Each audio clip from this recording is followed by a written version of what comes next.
Hello friends, कैसे हैं आप सब। Welcome to the channel. मैं हूं Rajat and right now we are doing class 12th macro economics and जिसमें हम क्या कर रहे हैं, हम कर रहे हैं determination of income and employment. तो गाइस, जैसा कि आपको पता ही है, हम ऑलरेडी 90% ऑफ द चैप्टर जो है वो कवर कर चुके हैं। अब पता नहीं एग्जैक्ट परसेंटेज तो, बट हो सकता है 90 से ज्यादा परसेंटेज भी हम कवर कर चुके हो, बिकॉज राइट नाउ आज की क्लास के अंदर हम अपना लास्ट टॉपिक स्टार्ट करने वाले हैं, जिसके लिए आपको पिछला सब कुछ अच्छे से पता होना चाहिए गाइस। हमने लास्ट क्लासेस में बात करी inflationary gap, deflationary gap, excess demand, deficit demand. उससे पहले हमने बात करी इक्विलिब्रियम लेवल ऑफ इनकम की। तो वो सारी की सारी चीजें आपको पता होनी चाहिए, तभी हम आज की क्लास में अच्छे से पढ़ाई कर सकते हैं। तो अगर आपने वो सब नहीं देखी है तो वीडियो को पॉज करिए एंड पहले पुरानी वीडियोस देखकर आइए। लिंक आपको मैंने ऊपर आई बटन पर क्लिक करके दे दिए हैं, आपको वहां से मिल जाएंगे। तो अब लास्ट क्लास के अंदर गाइस हमने बात करी कि भाई किस तरह से इकोनॉमी के अंदर प्रॉब्लम हो सकती है इन्फ्लेशनरी गैप या डिफ्लेशनरी गैप की। मतलब हमने सोचा था कि कुछ एग्रीगेट डिमांड होगा, बट लोग उससे ज्यादा खर्चा कर रहे हैं। बहुत सिंपल टर्म्स में हम बात कर रहे हैं, जितना प्लान किया था लोग उससे ज्यादा खर्चा कर रहे हैं, हाउस होल्ड उससे ज्यादा खर्चा कर रहा है, फर्म उससे ज्यादा खर्चा कर रही है। तो प्रॉब्लम हो गई इन्फ्लेशनरी गैप की। जितना सोचा था लोग उससे कम खर्च कर रहे हैं, फर्म सेक्टर उससे कम इन्वेस्ट कर रहा है, तो भाई उससे प्रॉब्लम हो गई डिफ्लेशनरी गैप की। ये तो बात हो गई प्रॉब्लम की। अब गाइस, जो हमारी आज की क्लास है, इस क्लास के अंदर हमें बात करनी है उस प्रॉब्लम के सॉल्यूशन की, कि भाई क्या होते हैं वो मैक्रो इकोनॉमिक टूल्स, क्या होते हैं वो देश की प्रॉब्लम को सॉल्व करने वाले जो बड़े बड़े मैक्रो इकोनॉमिक टूल्स, वो इंस्ट्रूमेंट्स, वो पॉलिसीज क्या होती हैं जिनके थ्रू हम सॉल्व कर सकते हैं या कंट्रोल कर सकते हैं। देखो, पूरी तरह सॉल्व तो कभी भी नहीं होता, तो यहाँ पे सही लिखा है कंट्रोल कर सकते हैं। कौन सी सिचुएशन को? इन्फ्लेशनरी या फिर डिफ्लेशनरी गैप की प्रॉब्लम को। तो गाइस, आगे बढ़ने से पहले जो एक चीज मैं आपको बताना चाहूंगा वो ये कि ये जो हमारी इनकम एंड एम्प्लॉयमेंट की क्लास है, ये गाइस दो पार्ट्स में डिवाइडेड है, राइट। अब मैंने इसको अलग से ही क्लास ना बना के दो पार्ट्स में डिवाइड क्यों करा? वो दो पार्ट्स में इसलिए डिवाइड करा जिससे आपको पता रहे कि भाई हम जो दो तरह के मैक्रो इकोनॉमिक टूल्स की बात करने वाले हैं, एक मॉनेटरी पॉलिसी और दो फिस्कल पॉलिसी, ये दोनों ही क्या है? ये दोनों ही सब पार्ट्स हैं, ये दोनों ही सब हेडिंग्स हैं हमारे इस ऑब्जेक्टिव की। जब मैं बात करता हूं मैक्रो इकोनॉमिक टूल्स की जो हमारी इस प्रॉब्लम को सॉल्व करेंगे, तो वो मैक्रो इकोनॉमिक टूल्स दो तरह से डिवाइडेड हैं, मॉनेटरी पॉलिसी और फिस्कल पॉलिसी। आज की क्लास में हम बात करेंगे मॉनेटरी पॉलिसी की, और इसी क्लास के सेकेंड पार्ट के अंदर, आज क्लास का फर्स्ट पार्ट है और इसी क्लास का जो सेकेंड पार्ट होगा उसके अंदर हम बात करेंगे फिस्कल पॉलिसी इंस्ट्रूमेंट की। और साथ ही साथ जब हम ये दोनों चीजें पढ़ चुके होंगे तो उसी पार्ट के अंदर हम ये भी बात करेंगे कि क्या मेजर डिफरेंसेस होते हैं मॉनेटरी पॉलिसी और फिस्कल पॉलिसी में। वो डिफरेंस मैं आपको अभी भी बता सकता हूँ, शायद आपको समझ भी आ जाए, बट जब हम मॉनेटरी पॉलिसी और फिस्कल पॉलिसी को अच्छे से पढ़ चुके होंगे तो मुझे ऐसा आई बिलीव कि भाई उसके बाद आपको वो डिफरेंस और ज्यादा अच्छे तरीके से समझ में आएगा। तो हमारी आज की क्लास के अंदर हम पढ़ने वाले हैं macro economic tools, and class के फर्स्ट पार्ट के अंदर मतलब आज हम पढ़ेंगे क्या? मॉनेटरी पॉलिसी के बारे में, कि भाई क्या होती है मॉनेटरी पॉलिसी और किस तरह से मॉनेटरी पॉलिसी सिचुएशन को कंट्रोल कर सकती है, कौन सी सिचुएशन को? इन्फ्लेशनरी गैप या डिफ्लेशनरी गैप की सिचुएशन को, right. Now guys, what is monetary policy? तो कहीं ना कहीं मुझे लगता है आपको इसके नाम से इतना अंदाजा तो हो ही गया होगा कि भाई मॉनेटरी, कहीं ना कहीं ये मनी इसमें आ रहा है, तो it is something related to money. तो यस गाइस, ये जो मॉनेटरी पॉलिसी है, ये आप कह सकते हो ये पॉलिसी सारी की सारी इसी बात से रिलेटेड है कि भाई देश में किसके पास कितना पैसा होना चाहिए, या फिर किसके पास नहीं, देश में एक पर्टिकुलर टाइम पीरियड पर कितना पैसा होना चाहिए, कितना पैसा नहीं होना चाहिए। ये जो मॉनेटरी पॉलिसी है, ये कौन बनाता है? ये मॉनेटरी पॉलिसी बनाते हैं हमारे देश का सेंट्रल बैंक। हमारे देश का सेंट्रल बैंक मतलब एपेक्स बैंक, जिसके ऊपर कोई और बैंक ना हो, जिसके जैसा वो सिर्फ अकेला ही हो और कोई ना हो, जो बाकी सब बैंकिंग सिस्टम को कंट्रोल करता हो, जो कि डायरेक्टली लोगों के साथ डील नहीं करता, जो कि किसके साथ डील करता है? दूसरे बैंक्स के साथ डील करता है, वो बैंक्स हमारे साथ डील करते हैं। तो कौन सा है हमारी कंट्री का सेंट्रल बैंक? हमारी कंट्री का सेंट्रल बैंक है RBI, that is reserve bank of India. तो रिजर्व बैंक ऑफ इंडिया जो है वो हमारी कंट्री के अंदर क्या करता है, वो मनी सप्लाई को कंट्रोल करता है। ठीक है, वो ध्यान देता है कि भाई हमारी कंट्री में कहीं लोगों के पास ऐसा तो नहीं है इतना ज्यादा पैसा आ गया कि वो खर्च करे जा रहे हैं और बाहर उतना सामान ही नहीं है, या फिर ऐसा तो नहीं है कि भाई लोगों के पास लोग बिल्कुल खर्च ही नहीं कर रहे और बाहर सामान बना रखा है। तो वो कंट्रोल करता है क्या, मनी सप्लाई को इकोनॉमी के अंदर। और जो मनी सप्लाई को कंट्रोल करने के लिए अवेलेबिलिटी ऑफ क्रेडिट, किसके पास कितना उधार होना चाहिए, क्या कंट्री में ज्यादा लोन दिया जाना चाहिए या नहीं दिया जाना चाहिए, इन सब बातों को कंट्रोल करने के लिए वो जिन टूल्स और इंस्ट्रूमेंट्स का फायदा उठाता है, जो टूल्स और इंस्ट्रूमेंट्स को यूज करता है, उन्हीं सबको मिला के हम बोलते हैं वो क्या है, they are the instruments of monetary policy.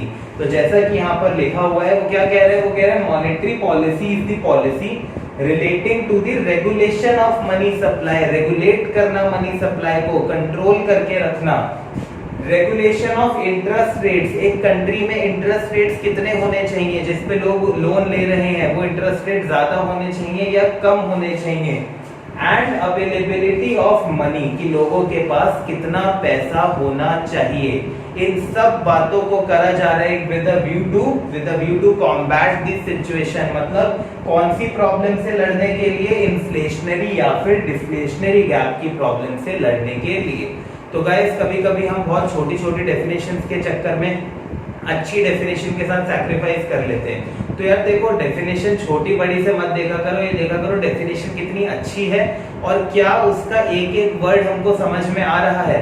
अगर उसका एक एक वर्ड हमको समझ में आ रहा है तो उसको याद करना कभी मुश्किल नहीं होगा। अब यहाँ पर उसने कितनी सिंपल सी तो बात बोली है, उसने कहा कि भाई मॉनेटरी पॉलिसी एक ऐसी पॉलिसी है विच रेगुलेट द मनी सप्लाई, ठीक है भाई। उसके अलावा हमने बात करी which regulates the money supply and availability of credit, कि कितना उधार एक पर्टिकुलर पॉइंट ऑफ टाइम पर दिया जाना चाहिए या नहीं दिया जाना चाहिए। रेगुलेशन ऑफ इंटरेस्ट रेट्स, कि भाई इंटरेस्ट रेट्स कंट्री में कितने होने चाहिए, ज्यादा होने चाहिए या फिर कम होने चाहिए। और ये सारी की सारी चीज करी जा रही है to combat the situation of inflationary या फिर deflationary gap in the economy, right. तो अच्छी डेफिनेशन याद करनी है हमको, छोटी डेफिनेशन से हमको मतलब नहीं है। तो अब मॉनेटरी पॉलिसी के अंदर भी गाइस दो तरह के इंस्ट्रूमेंट्स हमारे आ जाते हैं, कौन से, क्वांटिटेटिव इंस्ट्रूमेंट्स और क्वालिटेटिव इंस्ट्रूमेंट्स। अब ये जो क्वांटिटेटिव इंस्ट्रूमेंट्स होते हैं ये कौन से होते हैं, that affects the overall supply of money, कि भाई कितनी मनी सप्लाई इकोनॉमी के अंदर होनी चाहिए। अच्छा, ये जो आरबीआई की मैंने बात करी अभी, सेंट्रल बैंक वो हमारा होता है। इसी तरह मैंने कहा कि जो दूसरे बैंक्स होते हैं जिनके साथ हम डील करते हैं वो कमर्शियल बैंक्स होते हैं। मनी सप्लाई जो टर्म है, ये सारी की सारी जो चीजें हैं इनके बारे में हम बात करेंगे डिटेल में अपने कौन सी यूनिट के अंदर, मनी एंड बैंकिंग की यूनिट के अंदर, राइट। तो वो सारी बातें हम मनी एंड बैंकिंग की यूनिट में करेंगे। अभी हमें डिटेल में सिर्फ क्या पढ़ना है, हमें पढ़ना है मॉनेटरी पॉलिसी के बारे में, राइट। तो मॉनेटरी पॉलिसी के अंदर जो क्वांटिटेटिव इंस्ट्रूमेंट्स होते हैं ये वो इंस्ट्रूमेंट्स होते हैं जो इकोनॉमी की मनी सप्लाई को कंट्रोल करके रखते हैं, जिन इंस्ट्रूमेंट्स की मदद से वो ये इंश्योर करती है कि भाई इकोनॉमी में कितना पैसा होना चाहिए, ओके। क्वालिटेटिव इंस्ट्रूमेंट्स वो होते हैं जिनकी मदद से आरबीआई ये डिसाइड करता है, जिनकी मदद से आरबीआई ये देख पाता है कि भाई किसके पास ज्यादा पैसा होना चाहिए और किसके पास उतना पैसा नहीं होना चाहिए। तो आप देख रहे हो दोनों के अंदर फर्क है। Quantitative instruments affects the overall supply of money, ठीक है, कि भाई कितना पैसा होना चाहिए। And qualitative instruments affects the flow of direction of money, कि जो पैसा है वो किधर ज्यादा जाना चाहिए, राइट। क्या कुछ लोग जो उधार नहीं चुका रहे उनको और उधार दिया जाना चाहिए या नहीं दिया जाना चाहिए। तो क्रेडिट का मतलब उधार हो गया। तो क्वांटिटेटिव और क्वालिटेटिव में डिफरेंस आपको पता होना चाहिए। Quantitative that affects the overall supply of money, कि भाई पैसा कितना होना चाहिए इकोनॉमी में, और qualitative instruments affect the flow of direction of money and credit, कि भाई पैसा और उधार किस किस डायरेक्शन में जाना चाहिए, राइट। तो अब एक एक करके हम क्वांटिटेटिव इंस्ट्रूमेंट से स्टार्ट करेंगे और उसके बाद अपनी आज की इस वीडियो को क्वालिटेटिव इंस्ट्रूमेंट्स तक लाके खत्म करेंगे, ओके।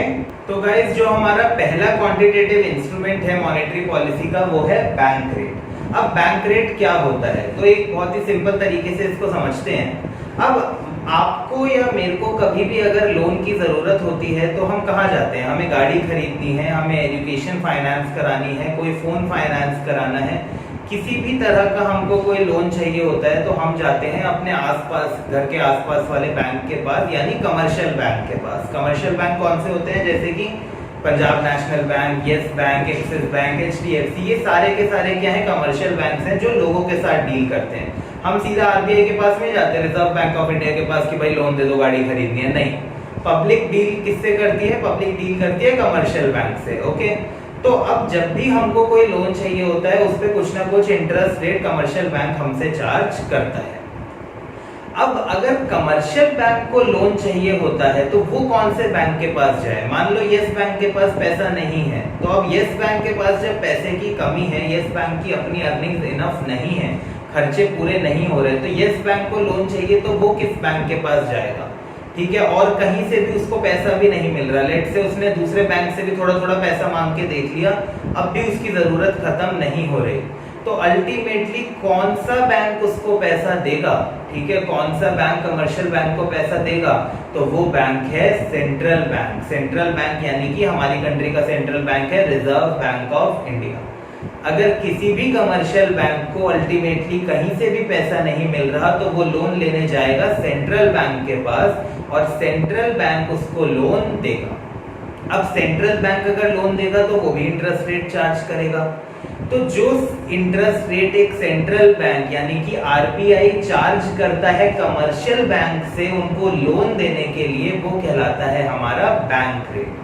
ठीक है, तो bank rate is the rate of interest which central bank charges, ठीक है, किससे? From commercial bank. कब? टू गिव लोन और एनी अदर एडवांसेस, किसी भी तरह का लोन या पैसा उधार देने के लिए सेंट्रल बैंक जो रेट ऑफ इंटरेस्ट चार्ज करता है कमर्शियल बैंक से, वो कहलाता है हमारा बैंक रेट। अब एक बहुत ही जनरल और बहुत कॉमन सी कंफ्यूजन जो बच्चों को होती है, कभी कभी टीचर्स गलत बता देते हैं और कभी कभी होता क्या है कि भाई बच्चे भी गलत इंटरप्रेट कर जाते हैं। वो क्या है?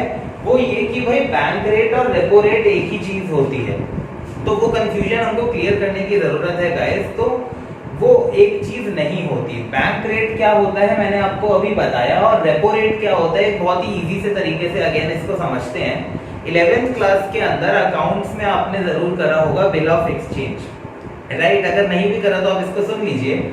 मान लीजिए कि भाई मुझे एक किसी भी एक्स नाम के इंसान से, लेट से कि भाई मेरे को ऋषभ नाम के एक इंसान से पैसा लेना है, राइट?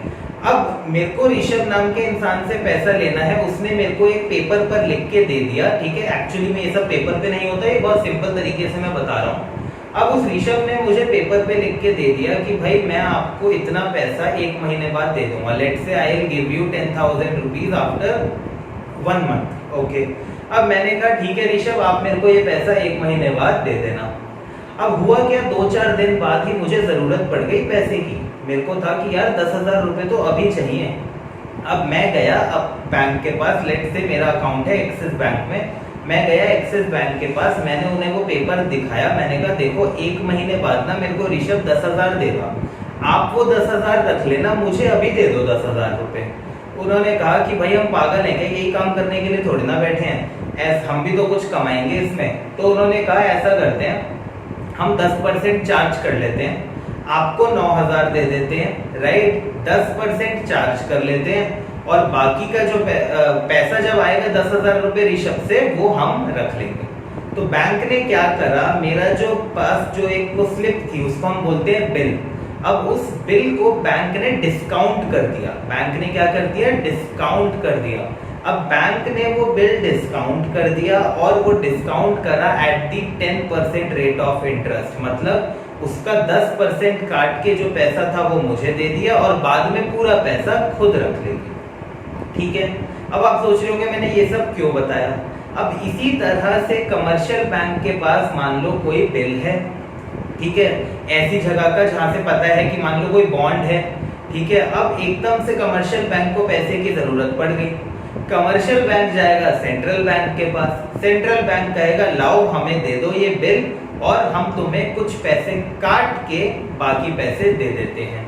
अब जो रेट ऑफ इंटरेस्ट एक सेंट्रल बैंक चार्ज करता है to discount the first class bills of commercial banks, मतलब किसी कोई भी बॉन्ड्स वगैरह या कोई भी अच्छी सिक्योरिटीज जिनसे पता है पैसा रिकवर हो ही जाएगा, अगर ऐसी कोई भी सिक्योरिटीज कमर्शियल बैंक के पास है और पैसों की एकदम जरूरत पड़ने के वजह से वो किसके पास गया, सेंट्रल बैंक के पास गया।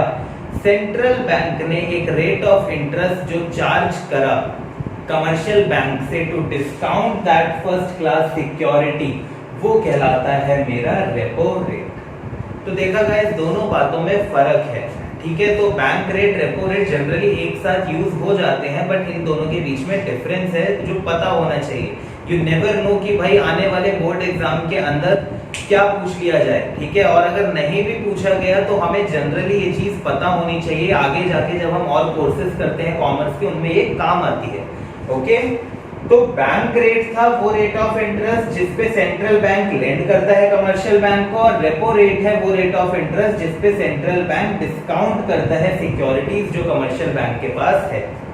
ओके, तो गाइस ये अब आपको पता है कि इन्फ्लेशनरी गैप क्या होता है। इन्फ्लेशनरी गैप जब लोग ज्यादा खर्चा कर रहे हैं और उनको कम करना चाहिए, right. When our current aggregate demand is more than the required या desired aggregate demand at full employment level. Full employment के लिए जितनी एग्रीगेट डिमांड होनी चाहिए उससे ज्यादा है, तो क्या गैप क्रिएट हो जाता है, इन्फ्लेशनरी गैप क्रिएट हो जाता है। अब इन्फ्लेशनरी गैप को कंट्रोल करने के लिए लोगों से कम खर्चा कराना है। लोग कम खर्चा तब करेंगे जब लोगों के पास कम पैसा होगा। लोगों के पास कम पैसा तब होगा जब उनको जो कमर्शियल बैंक है वो कम से कम लोन देगा। अब कमर्शियल बैंक अगर हमको लोन देता रहेगा, अगर एक्सिस बैंक मुझे लोन देता रहेगा कम रेट ऑफ इंटरेस्ट के ऊपर, तो भाई मैं तो लोन देता रहूंगा, मैं खर्चे करता रहूंगा और इन्फ्लेशनरी गैप की प्रॉब्लम तो सॉल्व ही नहीं होगी, राइट। अब ये प्रॉब्लम सॉल्व तब होगी जब मेरे को या तो लोन कम दिया जाए या फिर इंटरेस्ट रेट मुझसे बहुत ज्यादा चार्ज करा जाए। अब दोनों ही चीजों के लिए जरूरी है क्या कि कमर्शियल बैंक के पास पैसा कम हो। कमर्शियल बैंक के पास अगर पैसा कम होगा, अगर कमर्शियल बैंक के पास पैसा कम होगा तो होगा क्या, इफ फंड्स, इफ रिजर्व्स, या रिजर्व से ज्यादा अच्छा टर्म होगा, if availability of funds, if availability of funds with commercial bank reduces, अगर कमर्शियल बैंक के पास, कमर्शियल बैंक्स के पास जो फंड्स हैं वो क्या होते हैं, रिड्यूस होते हैं, उससे होगा क्या कि भाई आगे जो वो बोरो करते हैं, लेंड करते हैं, जो वो आगे जो वो लेंड करते हैं, लेंडिंग टू दी पब्लिक, वो भी रिड्यूस होगी। अगर पब्लिक को लेंडिंग रिड्यूस होगी तो भाई लोगों का जो कंजम्पशन एक्सपेंडिचर है, लोगों का जो कंजम्पशन एक्सपेंडिचर है वो भी रिड्यूस होगा, और इसकी वजह से एग्रीगेट डिमांड जो है वो भी रिड्यूस होगी। एंड एग्रीगेट डिमांड रिड्यूस होगी तो इन्फ्लेशनरी गैप की प्रॉब्लम भी सॉल्व हो जाएगी।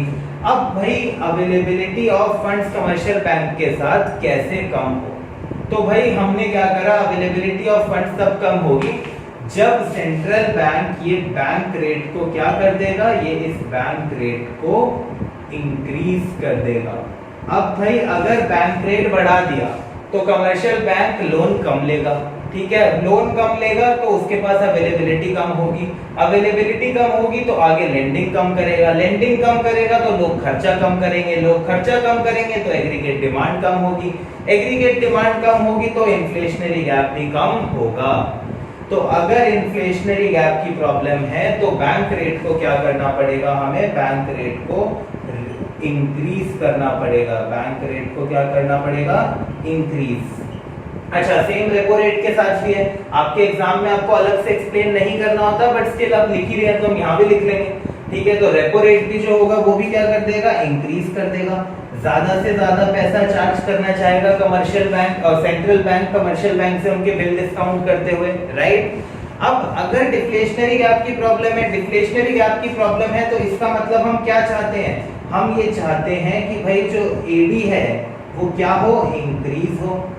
एडी कब इंक्रीज होगा, जब लोग कंजम्पशन राइज करेंगे। कंजम्पशन कब बढ़ेगी, जब लोगों के पास पैसा बढ़ेगा, राइट। पैसा लोगों के पास कब बढ़ेगा? जब उनको ज्यादा से ज्यादा लोन मिलेगा। ज्यादा से ज्यादा लोन उनको कब मिलेगा? जब कमर्शियल बैंक के पास जो अवेलेबिलिटी है फंड की वो इंक्रीज होगी, राइट। और कमर्शियल बैंक के पास ज्यादा अवेलेबिलिटी फंड्स की कब आएगी? जब उनको कम रेट ऑफ इंटरेस्ट के ऊपर सेंट्रल बैंक से लोन मिलेगा, मतलब बैंक रेट क्या होगा? डिक्रीज होगा। तो गाइस बहुत जरूरी है, और देखो कितना आसान है। अगर हमने अपनी इन्फ्लेशनरी गैप और डिफ्लेशनरी गैप की क्लासेस अच्छे से देखी हुई है और हम अच्छे से आज की क्लास के अंदर एक एक मीनिंग समझ रहे हैं, ध्यान से सुन रहे हैं, कहीं भी कुछ समझ में नहीं आता तो आप उस वीडियो को पॉज करके दोबारा देखिए। फिर भी नहीं समझ में आता तो कमेंट सेक्शन में डालिए, मेरे को कॉल कीजिए, व्हाट्सएप कीजिए, बट कोई चीज छोड़नी नहीं है और कोई चीज रटनी नहीं है, राइट। ओके, तो अब अगर डिफ्लेशनरी गैप की सिचुएशन है तो बैंक रेट को क्या करना पड़ेगा? डिक्रीज करना पड़ेगा, राइट। और अगर ऐसे रेपो रेट को भी क्या करना पड़ेगा? डिक्रीज करना पड़ेगा। तो मतलब if we want people to spend, अगर सेंट्रल बैंक चाहता है लोग खर्चा करें, तो भाई क्या करो? बैंक रेट को कम कर दो, रेपो रेट को कम कर दो। और अगर तुम चाहते हो लोग खर्चा कंट्रोल करें तो तुम क्या करो? इस बैंक रेट को बढ़ा दो, रेपो रेट को भी बढ़ा दो, राइट। तो ये था हमारा पहला इंस्ट्रूमेंट, क्वांटिटेटिव इंस्ट्रूमेंट, कौन सा? Bank rate. अब जो हमारा सेकंड क्वांटिटेटिव इंस्ट्रूमेंट है वो है कैश रिजर्व रेशो। तो अब ये कैश रिजर्व रेशो क्या होता है? अगेन कैश रिजर्व रेशो के बारे में डिटेल में हम बात करेंगे मनी एंड बैंकिंग के अंदर, बट इसको समझना कुछ मुश्किल है नहीं।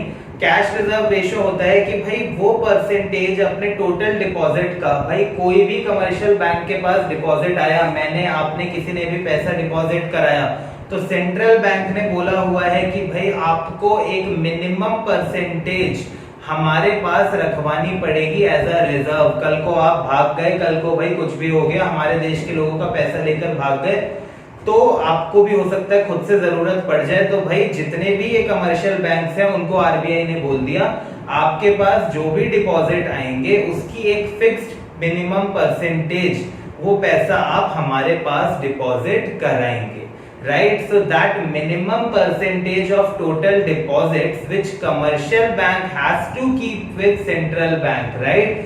वो मिनिमम परसेंटेज जो भी कमर्शियल बैंक के पास पैसा आया उस टोटल डिपॉजिट की परसेंटेज जो उनको रखवानी पड़ेगी किसके पास? सेंट्रल बैंक के पास, वो कहलाती है कैश रिजर्व रेशो।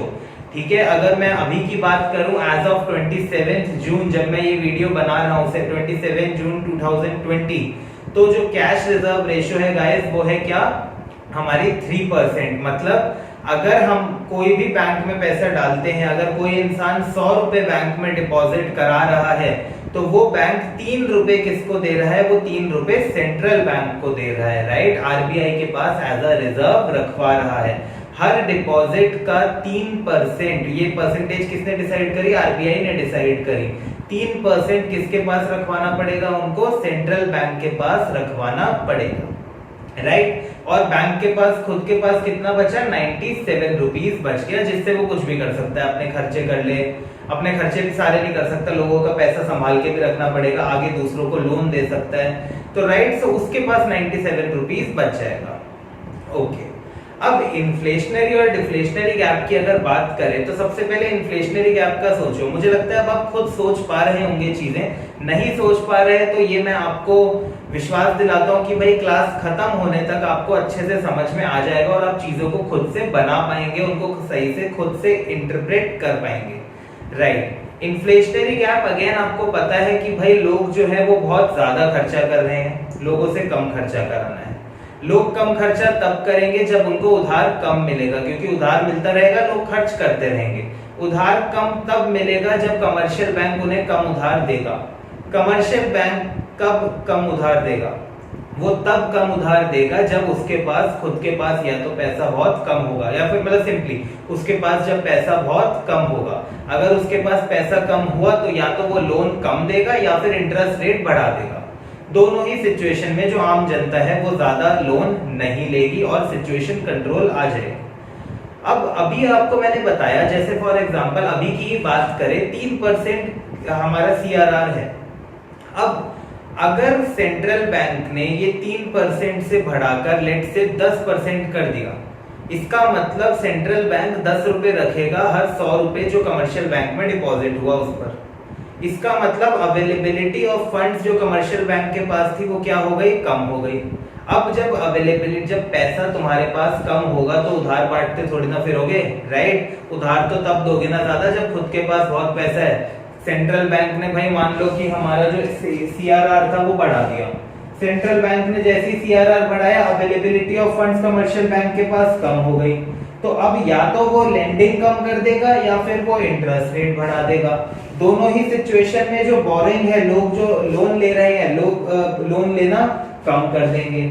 लोगों ने लोन लेना कम किया, इसका मतलब लोगों ने खर्चा करना कम कर दिया। हम चैप्टर में बात कर रहे हैं सिर्फ दो तरह के कंपोनेंट्स की एग्रीगेट डिमांड के, कंजम्पशन और इन्वेस्टमेंट। तो कंजम्पशन एक्सपेंडिचर हो या इन्वेस्टमेंट एक्सपेंडिचर हो, दोनों ही क्या होंगे, कम होंगे। अगर दोनों ही चीजें कम होंगी और ये एग्रीगेट डिमांड के कंपोनेंट्स हैं, तो हमारी जो करंट एग्रीगेट डिमांड है वो भी क्या हो जाएगी, वो फॉल हो जाएगी और हमारी situation of inflationary gap control हो जाएगी। तो गाइस बहुत ही आसान है ये सारे के सारे मैक्रो इकोनॉमिक टूल्स जो हम आज की वीडियो में और आज की क्लास के सेकंड पार्ट में यानी कि नेक्स्ट वीडियो में पढ़ेंगे, बट सिर्फ और सिर्फ आपको इनके मतलब अच्छे से पता होने चाहिए और पिछली क्लासेस को आपने अच्छे से देखा होना चाहिए, राइट गाइस। ओके, तो इन्फ्लेशनरी गैप की सिचुएशन को हम इस तरह कंट्रोल कर सकते हैं। अब अगर मान लो जो सिचुएशन है वो होती किसकी, वो सिचुएशन होती डिफ्लेशनरी गैप की। डिफ्लेशनरी गैप की सिचुएशन है, इसका मतलब हमें ये करंट एग्रीगेट डिमांड बढ़ानी है, हमें ये लोगों का खर्चा बढ़ाना है। लोग खर्चा कर ही नहीं रहे भाई, रिसेशन आने को हो रहा है, काम धंधा चल ही नहीं रहा, लोग सामान खरीद ही नहीं रहे। अगर लोग सामान नहीं खरीद रहे तो हम चाहते हैं लोग सामान खरीदें। लोग सामान कब खरीदेंगे, जब लोगों को लोन मिलेगा। लोगों को लोन कब मिलेगा, जब बैंक लोन देना बढ़ा देगा या फिर इंटरेस्ट रेट कम कर देगा। और वो ऐसा कब करेगा, जब उसको ज्यादा से ज्यादा पैसा मिलेगा। कहां से, मतलब उसके पास ज्यादा से ज्यादा पैसा अवेलेबल होगा। और ज्यादा से ज्यादा पैसा कब अवेलेबल होगा, जब उनसे सेंट्रल बैंक कम से कम चार्ज करेगा। इसका मतलब सेंट्रल बैंक ने जब सीआरआर को करा रिड्यूस, तो इंक्रीज अवेलेबिलिटी हो गई किसके पास, increase availability of funds with commercial bank. तो या तो अब कमर्शियल बैंक इंक्रीज कर देगा लेंडिंग को या फिर डिक्रीज कर देगा लेंडिंग के रेट ऑफ इंटरेस्ट। दोनों ही केसेस में जो जनरल पब्लिक है वो बोरोइंग को क्या कर देगी, इंक्रीज।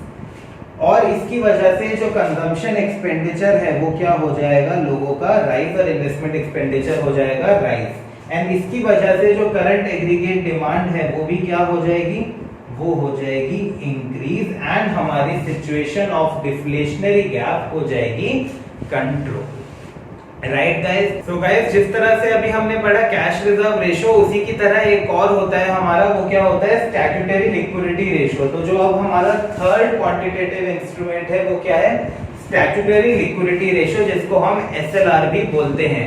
एसएलआर क्या होता है गाइस, जैसे हमने कहा कि सीआरआर होता है टोटल डिपॉजिट का वो मिनिमम परसेंटेज जो कमर्शियल बैंक को सेंट्रल बैंक के पास रखवाना होता है, राइट। उसी तरह से एक मिनिमम परसेंटेज टोटल डिपॉजिट का अलग करना पड़ता है कमर्शियल बैंक को, जो उसको अपने पास खुद रखना होता है। अब आप कहोगे ये कौन सी जबरदस्ती है, तो हाँ, ये एक जबरदस्ती है जो आरबीआई ने कर रखी है किसके साथ, कमर्शियल बैंक के साथ। और एक ये अच्छी जबरदस्ती है। इसका मतलब कि आपके पास जो भी पैसा आएगा उसका कुछ मिनिमम परसेंटेज आप अपने पास एज अ रिजर्व रखोगे, जिससे कि आपको कल को कोई प्रॉब्लम आए तो ऐसा ना हो कि कोई सेविंग्स आपकी अलग से ना हो, राइट। हमारी कंट्री के अंदर एज ऑफ 27 जून 2020 जो एसएलआर है वो है कितनी गाइस, 18.5%। मतलब अगर आप 100 रुपए बैंक में डिपॉजिट कराओगे तो 18.5 रुपए, 18.5 रुपीज बैंक को अलग से लिक्विड एसेट्स में रखने पड़ेंगे और 3 रुपए उसको सीआरआर, जैसा कि मैंने आपको बताया, 3 रुपए उसको सेंट्रल बैंक को देने पड़ेंगे। मतलब उसके पास खुद कितना बचेगा, 21.5 हटा दो तो कितना बचा, 78.5 रुपीज ही आपके बैंक के पास बचेगा। 3 रुपए अलग चले गए, 18.5 रुपए अलग चले गए। मतलब 18.5 अपने पास ही है बट उनको तुम खर्च नहीं कर सकते। अब मान लो डिफ्लेशनरी गैप की प्रॉब्लम है। डिफ्लेशनरी गैप का मतलब कि भाई हम लोग कम खर्चा कर रहे हैं, तो क्या होगा अब आप जानते हो, सेंट्रल बैंक एसएलआर को कम कर देगा जिस तरह सीआरआर को कम कर रहा था। ठीक है, अगर आप ध्यान से देखो ना तो वो जो अभी चार्ट बनाया हुआ था ना, मैंने भी बस उसी के अंदर चेंज कर दिया है, बाकी और कुछ अलग से नहीं करा। जो सेम सीआरआर के साथ करता है आरबीआई, वही एसएलआर के साथ करेगा अगर डिफ्लेशनरी गैप की सिचुएशन है। तो जो सेम चीज वो इन्फ्लेशनरी गैप की सिचुएशन में सीआरआर के साथ करता है, वही एसएलआर के साथ करेगा, राइट। तो डिफ्लेशनरी गैप में सेंट्रल बैंक एसएलआर क्या कर देगा, रिड्यूस कर देगा। उसकी वजह से कमर्शियल बैंक के पास अवेलेबिलिटी ऑफ फंड्स बढ़ जाएगी। अब वो तो या तो इंक्रीज कर देंगे लेंडिंग या फिर डिक्रीज कर देंगे rate of interest, right. Boring जो है लोग वो क्या कर देंगे, बढ़ा देंगे। इस वजह से खर्चा बढ़ जाएगा, खर्चा बढ़ जाएगा तो एग्रीगेट डिमांड बढ़ जाएगी, और एग्रीगेट डिमांड बढ़ जाएगी तो डिफ्लेशनरी गैप की सिचुएशन कंट्रोल हो जाएगी, राइट। इसी तरह अगर प्रॉब्लम है इन्फ्लेशनरी गैप की, तो सेंट्रल बैंक क्या करेगा, वो क्या करेगा, सेंट्रल बैंक एसएलआर को बढ़ा देगा। Availability of funds commercial bank के पास कम हो जाएगी, या तो उधार देना कम कर देंगे या फिर रेट ऑफ इंटरेस्ट उधार पर बढ़ा देंगे। दोनों ही केसेस में लोग उधार लेना कम कर देंगे। उधार लेना लोग कम करेंगे, उनके खर्चे कम हो जाएंगे, खर्चे कम हो जाएंगे तो उनकी एग्रीगेट डिमांड कम हो जाएगी एंड सिचुएशन इन्फ्लेशनरी गैप की कंट्रोल हो जाएगी। तो ये था हमारा third quantitative instrument, that was statutory liquidity ratio. Next quantitative instrument आता है हमारा ओपन मार्केट ऑपरेशंस। तो अब क्या होता है ओपन मार्केट ऑपरेशंस, तो सबसे पहले तो ओपन मार्केट क्या होता है। तो गाइस ओपन मार्केट हम बोलते हैं वो कोई भी मार्केट जहां पर कोई इंसान या कोई इंस्टीट्यूशन प्राइस डिसाइड नहीं कर रहा, बल्कि प्राइस अपने आप डिसाइड हो रहा है by the forces of demand and supply. कि भाई कोई भी चीज का प्राइस क्या होगा, इट इज नॉट डिसाइडेड कि भाई ये प्राइस रखना है तो मैं रखूंगा, नहीं, but the price is decided based on it's demand and supply. जिसकी डिमांड ज्यादा है तो उस चीज का प्राइस ज्यादा होगा, और जिस चीज की सप्लाई ज्यादा है बट खरीदने वाले इतने नहीं है तो उसका प्राइस कम होगा। ये आप क्लास 11th की माइक्रो इकोनॉमिक्स के अंदर भी कर आए हो, जब आपने देखा था कि किस तरह डिमांड और सप्लाई कर्व में दोनों के इंटरसेक्शन से जो पॉइंट आता था, that was equilibrium level of output. ठीक है, उस आउटपुट पर जो प्राइस होता था हम कहते थे क्या, वो price it is decided by the market forces of demand and supply. मतलब जहां पर हर चीज फ्रीली अपने आप डिसाइड होने दी जा रही है डिमांड एंड सप्लाई के थ्रू, वो होती है ओपन मार्केट, राइट। अब इस कंटेक्स्ट में ओपन मार्केट ऑपरेशंस क्या है, तो गाइस ओपन मार्केट ऑपरेशंस है कि जब हमारी गवर्नमेंट, ठीक है सॉरी, जब हमारा आरबीआई गवर्नमेंट सिक्योरिटीज को बेचता या खरीदता है, जब हमारा आरबीआई हमारा सेंट्रल बैंक गवर्नमेंट सिक्योरिटीज को, कौन सी सिक्योरिटीज को, गवर्नमेंट, सारी सिक्योरिटीज की बात नहीं हो रही यहाँ पे, बात हो रही है सिर्फ गवर्नमेंट सिक्योरिटीज की। तो गवर्नमेंट सिक्योरिटीज को जब खरीदता और बेचता है हमारा आरबीआई, हमारा सेंट्रल बैंक इन दी ओपन मार्केट, तो वो कहलाता है हमारा ओपन मार्केट ऑपरेशंस, राइट। तो ओपन मार्केट ऑपरेशंस किसको कहते हैं हम, buying and selling of government securities in the open market by the central bank. Central bank जब ओपन मार्केट में सिक्योरिटीज को, गवर्नमेंट सिक्योरिटीज को खरीदता या बेचता है तो उसको हम कहते हैं ओपन मार्केट ऑपरेशन। तो किस तरह ये अब सिचुएशन को, अच्छा ये जो ओपन मार्केट ऑपरेशंस हैं, ये जो गवर्नमेंट सिक्योरिटीज वो पब्लिक तक पहुंचा रहा है आरबीआई, वो किसके थ्रू कर रहा है, अगेन वो कमर्शियल बैंक के थ्रू कर रहा है, डायरेक्टली पब्लिक के साथ डील नहीं करता आरबीआई, राइट। तो ये काम भी वो किसके थ्रू कर रहा है, कमर्शियल बैंक के थ्रू ही कर रहा है। तो हम तक पहुंचाने के लिए, हम पब्लिक तक पहुंचाने के लिए ये जो ओपन मार्केट ऑपरेशंस का काम हो रहा है, ये क्या कहलाता है, ये किसके थ्रू हो रहा है, ये हो रहा है कमर्शियल बैंक के थ्रू। तो आप यहाँ पर लिख सकते हो it is done through commercial bank, ठीक है। कमर्शियल बैंक्स की मदद से सेंट्रल बैंक लोगों तक गवर्नमेंट सिक्योरिटीज को पहुंचाता है या उनसे खरीदता है। अब ये इन्फ्लेशनरी और डिफ्लेशनरी गैप को किस तरह से कंट्रोल कर सकता है, तो यार अगेन वही बात आ जाती है। मुझे पता है कि क्लास रिपीटेटिव हो रही है, बड़ी भी हो रही है, बट बताना भी जरूरी है। तो I am glad, I am happy अगर आपको अच्छे से समझ में आ गया कि आप खुद से समझ पा रहे हो। तो वही बात है यार कि अगर लोग ज्यादा खर्चा कर रहे हैं इसलिए कर रहे हैं पैसा ज्यादा है। पैसा ज्यादा इसलिए है क्योंकि मनी सप्लाई मतलब इकोनॉमी में पैसा ज्यादा है। अब इकोनॉमी में पैसा अगर कम करना है, राइट, अगर मेरे को आपकी जेब में पैसा कम करवाना है तो मैं आपको कुछ बेचूंगा या आपसे कुछ खरीदूंगा? सिंपल सी बात बता दो। अगर मैं चाहता हूं आपकी जेब में पैसा कम हो तो मैं आपसे चीज खरीदूंगा या आपको कुछ बेचूंगा? तो आप कहोगे सर डेफिनेटली बेचोगे, राइट। तो इसी तरह से अगर सेंट्रल बैंक चाहता है लोगों के पास पैसा कम हो तो वो लोगों को कुछ बेचेगा या लोगों से कुछ खरीदेगा? ठीक है, तो वही चीज है, आप कहोगे सर लोगों को कुछ बेचेगा। अगर लोगों को कुछ बेचा जाएगा और लोग अपना पैसा इन गवर्नमेंट सिक्योरिटीज में लगा देंगे तो उनके पास पैसा कम हो जाएगा। तो अगर इन्फ्लेशनरी गैप की सिचुएशन है तो कमर्शियल बैंक के थ्रू सेंट्रल बैंक क्या करेगा? गवर्नमेंट सिक्योरिटीज को बेचेगा। गवर्नमेंट सिक्योरिटीज को जब बेचेगा तो मनी सप्लाई इकोनॉमी में कम हो जाएगी। मनी सप्लाई मतलब एक पर्टिकुलर पॉइंट ऑफ टाइम पे जो पैसा इकोनॉमी में है वो क्या हो जाएगा? कम हो जाएगा। लोगों के पास पैसे की अवेलेबिलिटी कम हो जाएगी। कंजम्पशन और इन्वेस्टमेंट एक्सपेंडिचर जो लोग कर रहे हैं, जो हाउस होल्ड और फर्म्स कर रही हैं, वो कम हो जाएगा और एग्रीगेट डिमांड भी डिक्रीज हो जाएगी, राइट। तो इस तरह से ओपन मार्केट ऑपरेशंस में गवर्नमेंट सिक्योरिटीज को सेल करके ओपन मार्केट में पैसा कम किया जा सकता है लोगों के पास, जिससे वो खर्चा कम करेंगे तो उससे एग्रीगेट डिमांड कम होगी और इन्फ्लेशनरी गैप की सिचुएशन कंट्रोल हो पाएगी, राइट। इसी तरह से अगर डिफ्लेशनरी गैप की सिचुएशन होगी तो हम चाहते हैं लोग ज्यादा खर्चा करें। लोग ज्यादा खर्चा करें तो फिर वही बात आ जाती है। देखो, अगर मैं चाहता हूं कि भाई आप ज्यादा से ज्यादा खर्चा करो तो मतलब आपके पास ज्यादा पैसा होना चाहिए। अगर आपके पास मैं चाहता हूं, आपकी जेब में मैं चाहता हूं ज्यादा पैसा हो तो कुछ बेचूंगा या खरीदूंगा? तो आप कहोगे सर खरीदोगे। तो अगेन वही हमारा सेंट्रल बैंक करेगा। अगर वो चाहता है लोगों के पास पैसा ज्यादा हो तो वो लोगों से कुछ खरीदेगा। तो वो क्या खरीदेगा? वो लोगों से गवर्नमेंट सिक्योरिटीज खरीदेगा थ्रू कमर्शियल बैंक, राइट। इसी तरह से मनी सप्लाई इकोनॉमी में बढ़ जाएगी, अवेलेबिलिटी ऑफ फंड्स बढ़ जाएगी, लोग अपना खर्चा बढ़ा देंगे और एग्रीगेट डिमांड बढ़ जाएगी। एंड हमारी डिफ्लेशनरी गैप की जो सिचुएशन है, जो लोग कम खर्चा कर रहे हैं, डिफ्लेशनरी गैप की सिचुएशन कंट्रोल हो जाएगी, right. So our last quantitative instrument जो मॉनेटरी पॉलिसी का है वो कौन सा है? Reverse repo rate. Reverse repo rate कई बार स्कूल्स में कराया जाता है, नहीं कराया जाता, बट एनी हाउ आपको पता होना चाहिए कि रिवर्स रेपो रेट क्या होता है। तो गाइस, रिवर्स रेपो रेट होता है कि भाई कभी कभी सेंट्रल बैंक को भी पैसों की जरूरत होती है तो उसको कमर्शियल बैंक से लेना पड़ता है, राइट।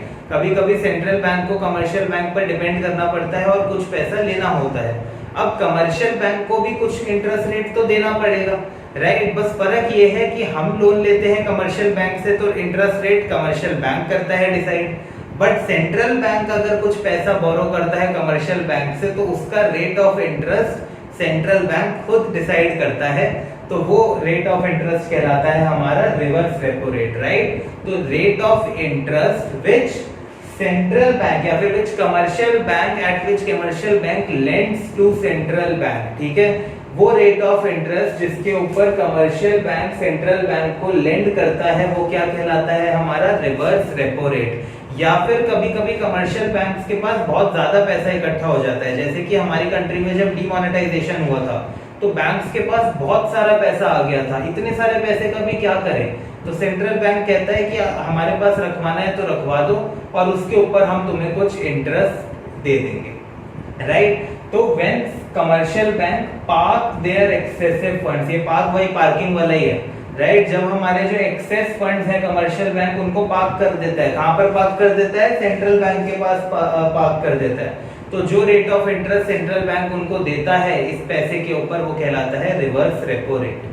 अब इन्फ्लेशनरी गैप की अगर सिचुएशन है, हम चाहते हैं लोगों के पास ज्यादा पैसा हो, हम चाहते हैं लोगों के पास कम पैसा हो, तो हम चाहेंगे लोग कम से कम खर्चा करें, उसके लिए लोगों के पास कम पैसा होना चाहिए। लोगों के पास कम पैसा तब होगा जब कमर्शियल बैंक्स उनको कम से कम उधार देगा।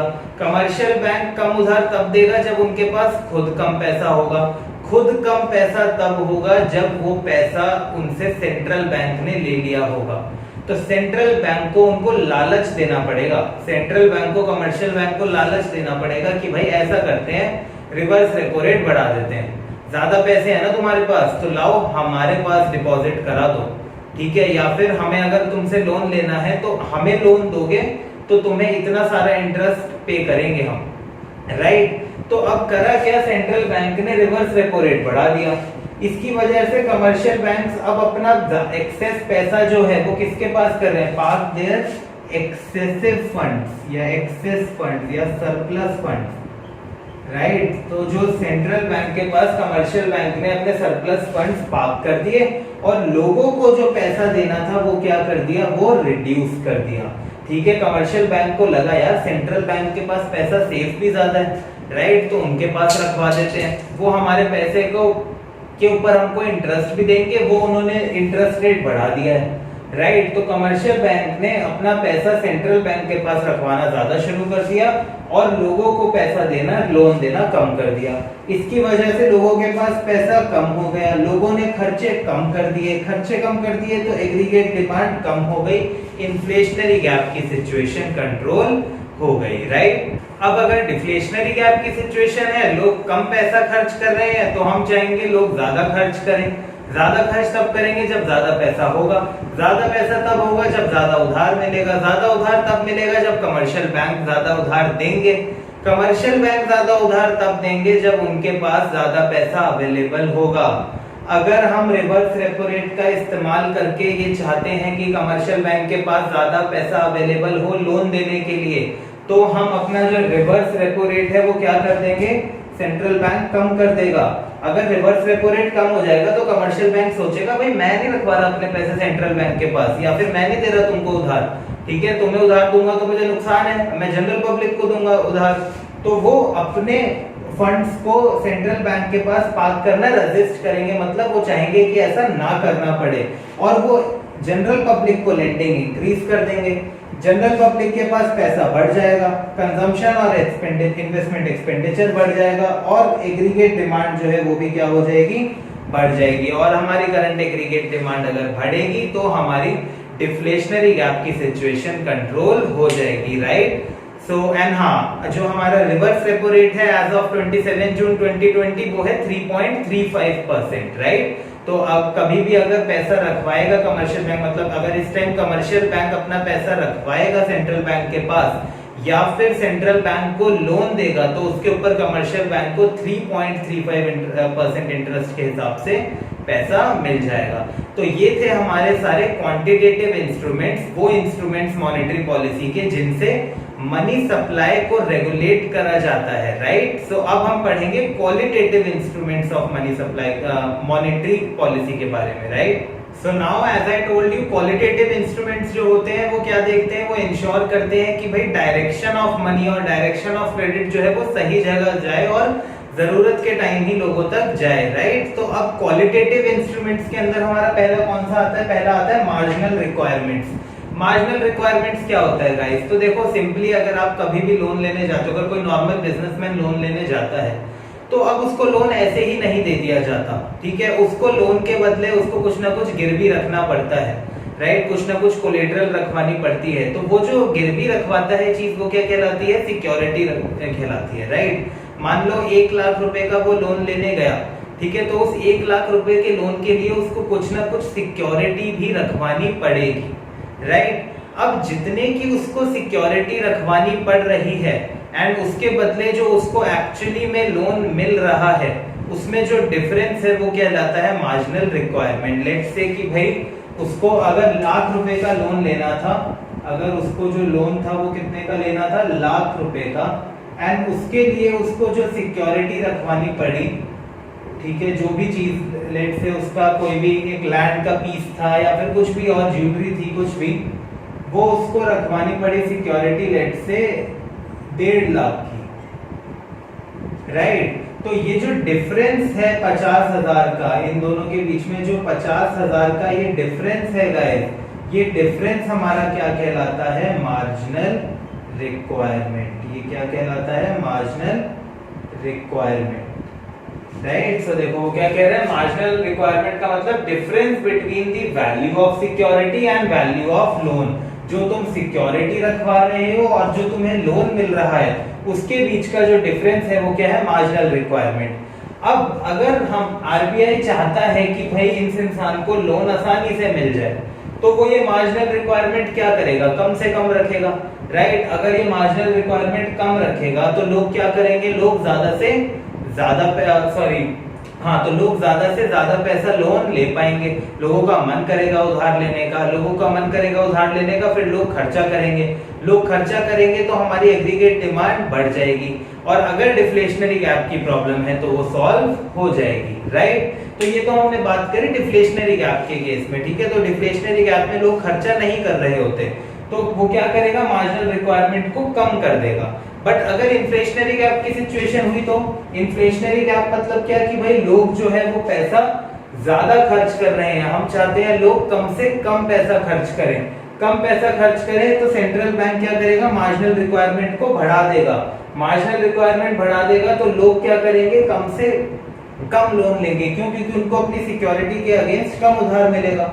कम उधार मिलेगा तो कम उधार लेंगे, कम उधार लेंगे तो कम खर्चा करेंगे, कम खर्चा करेंगे तो एग्रीगेट डिमांड कम हो जाएगी, और इसी तरह हमारी इन्फ्लेशनरी गैप की जो प्रॉब्लम है वो सॉल्व हो जाएगी। Right. So that was our first qualitative instrument, जो कि क्या था, marginal requirement. Second qualitative instrument जो हमारा है मॉनेटरी पॉलिसी का, वो क्या है, मोरल सुएशन। तो गाइस मोरल सुएशन क्या होता है, मोरल सुएशन इज कि भाई simply central bank commercial bank से अपील कर रहा है, या उनको समझा रहा है, या उनको एडवाइस कर रहा है, रिक्वेस्ट कर रहा है कि भाई जो मॉनेटरी पॉलिसी हमने बनाई है देश की इकोनॉमी को सोचते हुए, उस पॉलिसी को प्लीज फॉलो करो। राइट। आप हमें मजबूर मत करो कि हमको अपने क्वांटिटेटिव इंस्ट्रूमेंट्स का फायदा उठाना पड़े। ठीक है। तो कह सकते हैं एक तरह से सेंट्रल बैंक यही कह रहा है आरबीआई को, वो आरबीआई को कहता है कि भाई उनको एडवाइस कर रहा है, ठीक है, उनसे अपील कर रहा है, रिक्वेस्ट कर रहा है, कन्विंस करके परसुएड करने की कोशिश कर रहा है कि भाई हमने इकोनॉमी का सोच के एक मॉनेटरी पॉलिसी बनाई है, आप उस मॉनेटरी पॉलिसी के अगेंस्ट जाके काम मत करो। Right. So moral suasion is कि भाई परसुएशन, भाई सब लिखा हुआ है, परसुएशन, रिक्वेस्ट, इनफॉर्मल सजेशन। ठीक है, कि भाई हम आपको इनफॉर्मली बोल रहे हैं, कोई अभी रूल नहीं बना रहे, आपसे अपील कर रहे हैं। ठीक है। तो मजबूर मत करो कि हम कुछ खुद से करें। एडवाइस देना और अपील करना, किसके थ्रू, सेंट्रल बैंक का अपील करना, किसको, कमर्शियल बैंक को, कि हमारी जो मॉनेटरी पॉलिसी है उसके साथ कोऑपरेट करो। राइट। अब अगर एक्सेस डिमांड यानी इन्फ्लेशनरी गैप की सिचुएशन है, ठीक है, लोग ऑलरेडी बहुत ज्यादा खर्चा कर रहे हैं, तो सेंट्रल बैंक कमर्शियल बैंक को क्या कहेगा, वो कहेगा आप ऐसा करो कि भाई क्रेडिट कॉन्ट्रैक्ट कर दो। वो अपील करेगा कि आप लोगों को कम से कम उधार दो। राइट। तो in situation of inflationary gap in the problem, when excess demand की जब प्रॉब्लम है, तो central bank will appeal to commercial bank that please reduce the credit contraction की अपील वो करेगा। और अगर लोग कम खर्चा कर रहे हैं, डेफिसिट डिमांड, डिफ्लेशनरी गैप की प्रॉब्लम है, तो लोगों के पास ज्यादा पैसा होना चाहिए, तो सेंट्रल बैंक अपील करेगा कमर्शियल बैंक से कि आप ज्यादा से ज्यादा लोन लोगों तक पहुंचाओ। तो इसका मतलब अपील फॉर क्रेडिट एक्सपेंशन। तो ये था हमारा सेकेंड क्वालिटेटिव इंस्ट्रूमेंट, जिसका नाम था moral suasion. Next qualitative instrument हमारा मॉनेटरी पॉलिसी का कौन सा है, वो है सिलेक्टिव क्रेडिट कंट्रोल्स। तो नाम से ही पता लग रहा होगा थोड़ा थोड़ा आपको, सिलेक्टिव क्रेडिट कंट्रोल। सिलेक्टिव का मतलब कुछ लोगों को या कुछ इंस्टीट्यूशन को, मतलब सिलेक्टेड लोगों को या इंस्टीट्यूशन को। क्रेडिट मतलब उधार, कंट्रोल करना तो आप लोग जानते ही हैं। तो मतलब सिलेक्टिव क्रेडिट कंट्रोल का मतलब है कि भाई जब ये इंश्योर करा जाए, किसके थ्रू, आरबीआई के थ्रू, कि भाई कुछ पर्टिकुलर लोगों को और कुछ पर्टिकुलर एक्टिविटीज को ज्यादा लोन दिया जाए, और कुछ पर्टिकुलर एक्टिविटीज के लिए अगर लोन मांगा जाए तो कम से कम दिया जाए। मतलब जब सेंट्रल बैंक ये डिसाइड करता है कि अगर आप लोगों के पास कोई आए, लेट से कोई भी इंडियन प्रोडक्ट बनाने के लिए, कोई खादी प्रोडक्ट की फैक्ट्री डालने के लिए, ऐसी चीजों के लिए तो आप लोन दो ज्यादा। बट अगर कोई हार्मफुल गुड्स की प्रोडक्शन करने के लिए अगर आता है, ठीक है, वो कहता है कि भाई किसी को सिगरेट, लिकर, ऐसी चीजों को प्रोड्यूस करने के लिए बिजनेस खोलना है और उसके लिए लोन चाहिए, तो आप क्या करो, लोन कम से कम दो। तो आपने देखा क्वालिटेटिव इंस्ट्रूमेंट्स के अंदर मैंने स्टार्टिंग में भी बताया था डायरेक्शन ऑफ क्रेडिट को कंट्रोल करने की कोशिश करी गई है, राइट। तो वही वो चीज यहाँ पर बोल रहा है क्या, in this method central bank can give directions to commercial banks, उनको बताता है कि भाई इस पर्टिकुलर पर्पस के लिए, इन सर्टेन पर्पस के लिए कोई उधार मांगने आए तो उसको मत दो, और या फिर वो ये बताता है कि इन कुछ पर्टिकुलर पर्पस के लिए, कुछ प्रायोरिटी सेक्टर्स के लिए जो हमारे देश के लिए बहुत स्ट्रेटेजिकली सिग्निफिकेंट है, ऐसे कामों के लिए कोई लोन मांगने आए तो उनको ज्यादा से ज्यादा लोन दो, राइट। तो ये होता है हमारा सिलेक्टिव क्रेडिट कंट्रोल। तो इसी के साथ ना एक और टर्म आपको पता होनी चाहिए, rationing of credit. Rationing of credit का क्या मतलब होता है कि भाई जब हम क्रेडिट कोटा फिक्स कर देते हैं, क्रेडिट कोटास मतलब कि भाई इस पर्टिकुलर लिमिट से ज्यादा, इस पर्टिकुलर अमाउंट से ज्यादा लोन नहीं दिया जाएगा अगर एक्स एक्टिविटी के लिए कोई लोन मांग रहा है। लेट्स से एक्स बिजनेस है, कोई भी एक्स बिजनेस है, उसके लिए अगर कोई लोन मांगेगा तो आपको 10 लाख से ज्यादा का नहीं देना, वाई के लिए मांगेगा तो आपको 20 लाख से ज्यादा का नहीं देना। तो मतलब पर्टिकुलर बिजनेस एक्टिविटीज के लिए एक अपर लिमिट सेट कर दी गई कि इससे ज्यादा का loan commercial bank, commercial bank लोगों को नहीं देगा। तो ये रेशनिंग ऑफ क्रेडिट तब होती है जब सिचुएशन होती है एक्सेस डिमांड की, मतलब लोग बहुत उधार ले रहे हैं, लोग बहुत, इन्फ्लेशन हो गया इकोनॉमी में, लोग बहुत ज्यादा खर्चा कर रहे हैं। तो उस केस में सरकार चाहेगी, हमारे देश के आरबीआई चाहेगा कि भाई ज्यादा से ज्यादा लोग पैसा सेव, मतलब सेव क्या, लोग खर्चा कम करें। लोग खर्चा कम तब करेंगे जब उनको लोन कम मिलेगा, और लोन कम कैसे मिलेगा, जब रेशनिंग ऑफ क्रेडिट कर दी जाएगी। तो वो डिस्करेज करेंगे क्रेडिट को। और अगर डिफ्लेशनरी गैप की सिचुएशन है तो ऐसी कोई रेशनिंग ऑफ क्रेडिट अगर चल रही है तो आरबीआई उसको विड्रॉ करेगा, जिससे लोग एनकरेज हों, वो एफर्ट्स करेगा क्या, लोग उधार ले, इस बात को लोग एनकरेज हो उधार लेने के लिए, इस चीज के वो एफर्ट्स करेगा। तो ये था हमारा third qualitative instrument, that was selective credit control. Last qualitative instrument जो हमारा है मॉनेटरी पॉलिसी का, और जो हमें आज की क्लास में लास्ट इंस्ट्रूमेंट पढ़ना है वो है क्या, डायरेक्ट एक्शन। तो गाइस सबसे पहले तो ये डायरेक्ट एक्शन में लास्ट में इसलिए भी आपको बता रहा हूँ बिकॉज ये बहुत ही ज्यादा हार्श हो जाता है, एंड ये बहुत रेयर ही सेंट्रल बैंक यूज करता है किसी भी कमर्शियल बैंक पे, बिकॉज जनरली ऐसी नौबत ही नहीं आती कि उनको कोई डायरेक्ट एक्शन ऐसा लेना पड़े। तो अब डायरेक्ट एक्शन क्या होता है, तो यार जैसे नाम से ही पता लग रहा है कि जब कमर्शियल बैंक तुम्हारी कोई बात ना सुने, तुम्हारी मतलब सेंट्रल बैंक की, जब कमर्शियल बैंक सेंट्रल बैंक की बात ना माने, उनके अकॉर्डिंग काम ना करे, जो रेट उन्होंने सीआरआर, एसएलआर, बैंक रेट, ये सब जो हमने क्वांटिटेटिव इंस्ट्रूमेंट्स की बात करी है उस सब को ओबे ना करे, जो डायरेक्शंस आरबीआई ने दी है उनको ओबे ना करे, तब सेंट्रल बैंक क्या करता है, कुछ एक्शंस लेता है, और उन एक्शंस को हम क्या बोलते हैं, डायरेक्ट एक्शन। ये डायरेक्ट एक्शन कुछ भी हो सकता है। ये डायरेक्ट एक्शन हो सकता है कि भाई तुम उधार मांगने आए, कमर्शियल बैंक उधार मांगने आया, सेंट्रल बैंक ने कहा मैं नहीं दे रहा। अपना बिल डिस्काउंट कराने आया, सेंट्रल बैंक ने कहा मैं नहीं कर रहा, ठीक है। उन्होंने कहा कि भाई हमारा लाइसेंस रिन्यू कर दो आपकी कंट्री में काम करने का, सेंट्रल बैंक ने बोला मैं नहीं कर रहा। देखा, तो ये बहुत ही हार्श चीज है और ये बहुत कभी कभी ही यूज करी जाती है। सेंट्रल बैंक रेयरली ही इसको यूज करने की नौबत आती है, राइट। तो डायरेक्ट एक्शन क्या है, taking strict action against the commercial banks जो कि कंडीशंस फुलफिल नहीं करते and don't obey the directions given by the central bank, ठीक है।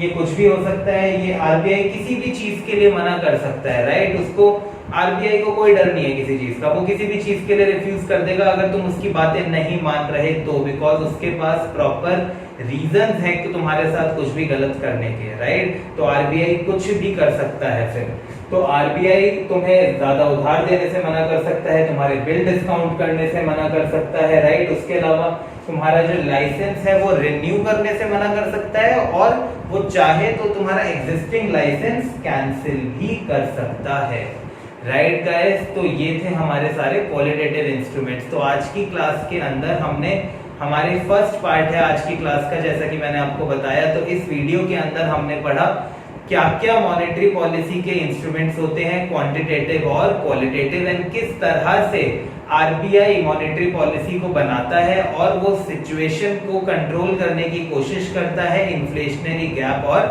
डिफ्लेशनरी गैप की सिचुएशन को। वो कोशिश करता है कि भाई वो इन्फ्लेशन को भी कम से कम रखे और डिफ्लेशन या रिसेशन भी ना आने दे, राइट। सो आई होप आपको सारी चीजें अच्छे से समझ आई होगी इस वीडियो की।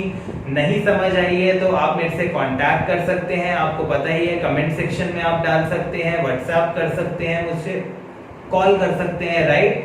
एंड इस वीडियो को बार बार देखिए, अपने फ्रेंड्स के साथ शेयर कीजिए, वीडियो पसंद आई तो लाइक कीजिए, चैनल को सब्सक्राइब कीजिए, बेल आइकन पर क्लिक कीजिए जिससे आपको टाइमली अपडेट्स इसकी मिलती रहे, ठीक है।